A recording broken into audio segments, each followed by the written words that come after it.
नमस्कार जी। नमस्कार जी। क्या नाम है जी आपका? मेरा नाम भगतमती कमला है। कहाँ से आए हैं आप? मैं राजस्थान अलवर से हूँ। बहन जी आप क्या करते हैं? मैं गवर्नमेंट स्कूल में कार्यरत हूँ और मैं सीनियर टीचर संस्कृत से हूँ जी। संत रामपाल जी महाराज से आपने नाम दीक्षा कब ली? नवंबर 2013 में ली थी। संत रामपाल जी महाराज से नाम दीक्षा लेने से पहले क्या आप कोई भक्ति साधना करते थे? हाँ जी सर, मैं भक्ति करती थी। मैं शिव जी की भक्ति करती थी जन्म से ही, और उसके बाद नवरात्रा करने लग गई। उसके बाद मैंने हनुमान जी की भक्ति की, और उसके बाद सभी देवी देवताओं की, जैसे कि पारंपरिक तरीके से करते आ रहे थे पूर्वज, उनके अनुसार हम पूरी भक्ति किया करते थे। और राधा स्वामी में भी मैं 2 साल गई थी, उनकी भी भक्ति मैंने की थी। बहन जी जैसा कि आपने बताया कि आप बचपन से ही भक्ति के माहौल में रहे, आपने भक्ति साधनाएं की, सभी की शिव जी की, दुर्गा जी की, राधा स्वामी डेरा ब्यास भी आप गए। तो आप इतनी भक्ति साधना करते थे, तो उन सब से आपको क्या लाभ प्राप्त हुए? सर, मुझे उन भक्तियों से कोई लाभ तो हुआ नहीं, उसकी जगह मुझे बहुत हानि उठानी पड़ी। जैसे कि मेरे बेटे को काले कपड़ों में एक औरत दिखा करती थी, और वह बहुत डर जाता था उससे। उसके कारण हम परिवार में बहुत दुखी रहने लगे। और जैसा कि एक सिद्ध महात्मा है मंडावर में, तो वहाँ बोला कि है ना, वहाँ सही हो जाते हैं। तो मैं बच्चे को लेके सिद्ध महात्मा के पास पहुँची, और वहाँ पे मेरे मम्मी पापा 20 साल से जुड़े हुए थे, उनकी भक्ति कर रहे थे। तो उन्होंने कहा वहाँ सही हो जाते हैं और आप लेके चलिए।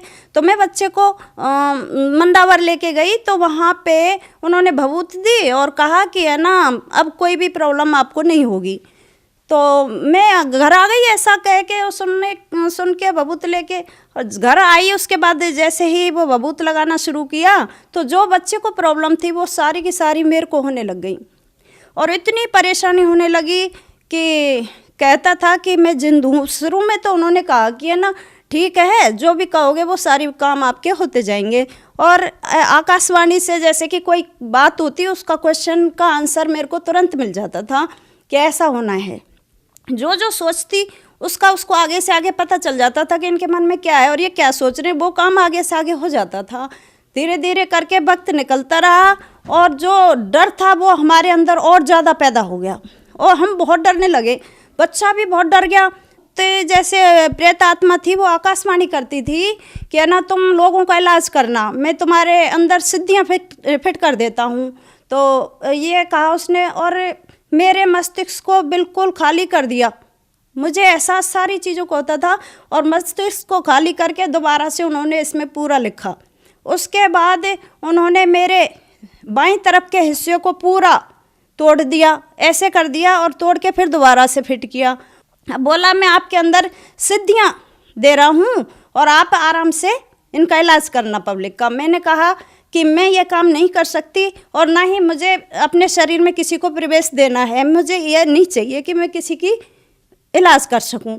लेकिन वो ज़बरदस्ती सारी सिद्धियां देता रहा। ये वो ऐसे करना है, थान बनाना है, और अगरबत्ती लगानी है, और लाइन लगा देता था लेडीज़ों की, पुरुषों की, कि इनका इलाज करो। लेकिन मैंने मना कर दिया कि मैं इनका इलाज नहीं करूँगी। लेकिन ज़बरदस्ती जो काम कहती वो आगे से आगे हो जाता, और जब विपरीत जाती तो इतना तेज मस्तिष्क पर आता था कि मैं घबरा जाती थी उससे।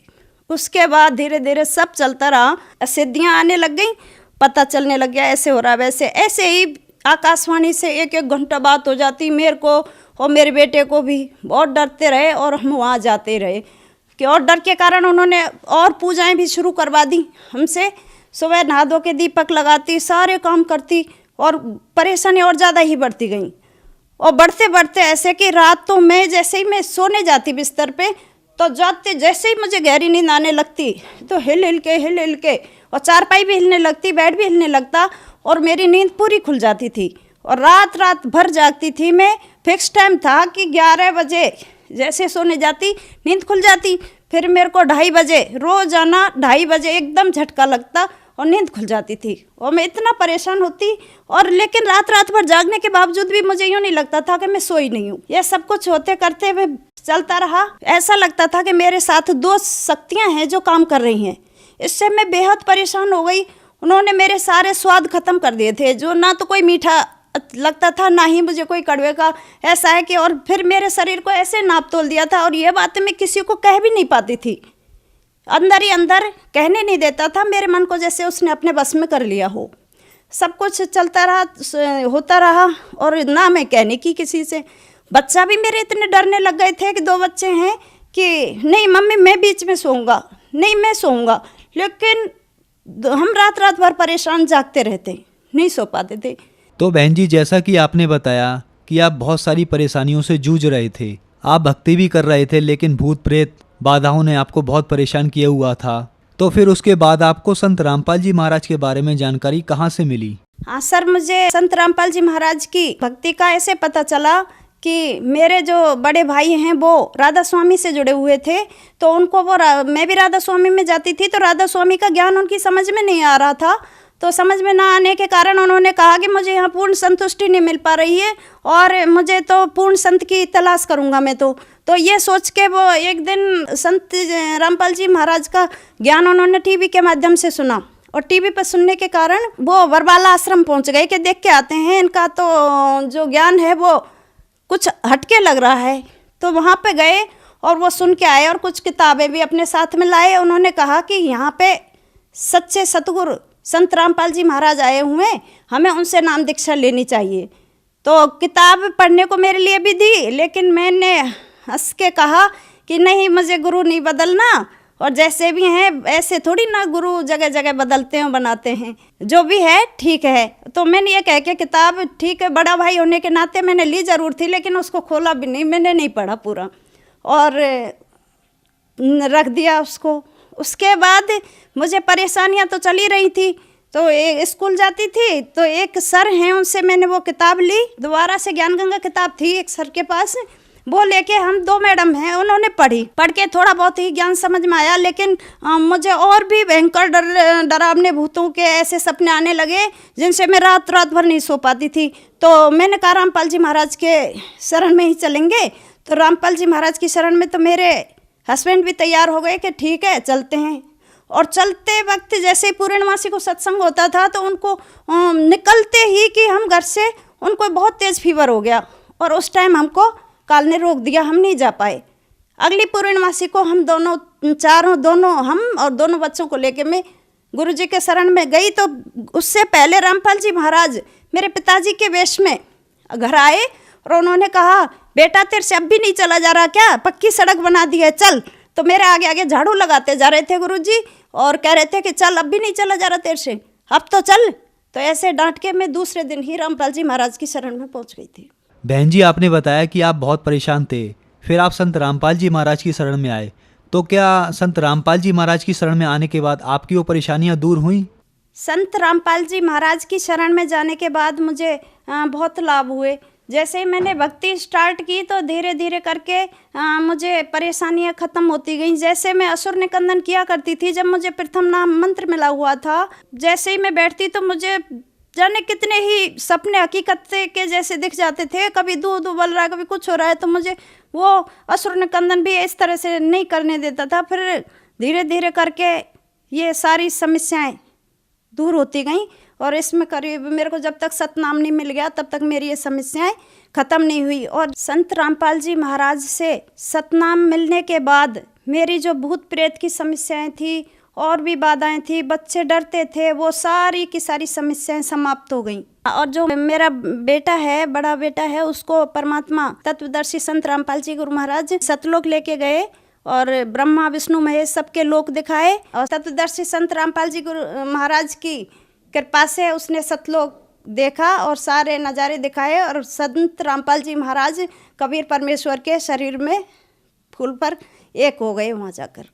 बहन जी, आपने बताया कि आप संस्कृत के सीनियर टीचर हैं, तो आपने संत रामपाल जी महाराज का ज्ञान सुना होगा, पढ़ा होगा। तो मीडिया के तथा कुछ आर्य समाजी लोग ये कहते हैं कि संत रामपाल जी महाराज संस्कृत नहीं जानते, क्योंकि आप संस्कृत के सीनियर टीचर हैं, तो इसके बारे में आप क्या कहना चाहेंगे? मैं यही कहना चाहूँगी कि जो संत रामपाल जी महाराज ज्ञान देते हैं वो बिल्कुल सही और स्पष्ट भाषा में देते हैं, लेकिन इसको समझे या ना समझे उनकी समझ पर निर्भर करता है। एक एक शब्द का खोल खोल कर वो अर्थ बताते हैं और उसमें बिल्कुल तनिक भी गलती नहीं है। उसमें सारे शब्दों का स्पष्ट शब्दार्थ साथ साथ डिक्शनरियों से मिला कर भावार्थ किया है। कहते हैं दुनिया की संस्कृत नहीं जानती। संस्कृत के अच्छे अच्छे विद्वान लोग आज तक उन गीता का, उनका श्लोकों का अर्थ स्पष्ट नहीं कर पाए। और महर्षि दयानंद जैसे उनके जो भी उन्होंने अनुवाद किया है उसको कोई भी समझ में स्पष्ट नहीं समझ पाया, जिसका कि संत रामपाल जी महाराज ने बिल्कुल स्पष्ट इस ज्ञान को खोलकर दुनिया के सामने रख दिया है, जो कि विद्वान भी वो काम नहीं कर पाए जो तत्वदर्शी संत रामपाल जी महाराज ने किया है। ये पूर्ण परमात्मा है, इनके अलावा इस संसार में कोई भी संत नहीं है। बहन जी, 2014 बरवाला की घटना में मीडिया में ये बताया गया कि संत रामपाल जी महाराज के आश्रम में लेडीज बाथरूम में कैमरे लगे होते थे। इसके पीछे क्या सच्चाई है? आप संत रामपाल जी महाराज के आश्रम में 2013 से ही जाते थे। ये बिल्कुल झूठ है, मीडिया का बिल्कुल गलत है। ऐसा कुछ भी नहीं था कि वहाँ पर कैमरा लगे हुए थे, लेकिन वो टॉयलेट के तरफ नहीं थे, वो बाहर से पब्लिक को देखने के लिए लगे हुए थे। उसने जो भी बातें बताई दिखाई वो बिल्कुल गलत हैं। हम वहाँ 2013 से ही लगातार जा रहे थे और गुरुजी गए, संत रामपाल जी महाराज अंदर गए, तब तक हम वहीं थे। हम वहाँ जाते हैं, कोई हम पागल थोड़ी है कि हम अनपढ़ गंवार हैं, बिल्कुल। और कोई भी पिता ऐसा नहीं चाहता कि अपनी गंदी जगह, गलत जगह अपनी बेटी को लेके जाए। कोई भाई ये नहीं चाहता कि अपनी बहन को वहाँ लेकर जाए जहाँ पर ऐसा काम होता हो। हर कोई ये चाहता है कि हमारे बच्चे सही जगह पर जाएं। लेकिन ये मीडिया का षड्यंत्र था कि रामपाल जी महाराज को किस तरह से बदनाम किया जाए, और इसके कारण ही ये साजिश रची गई थी। संत रामपाल जी महाराज के आश्रम में लेडीज बाथरूम में कोई कैमरा नहीं लगा हुआ था, ये सब झूठ है। बहन जी, आपने बताया कि संत रामपाल जी महाराज की शरण में आने के बाद आपकी जो बहुत सारी परेशानियां थी वो सारी दूर हो गई। तो जो श्रद्धालु आज आपको देख रहे हैं उनको आप क्या संदेश देना चाहते हैं?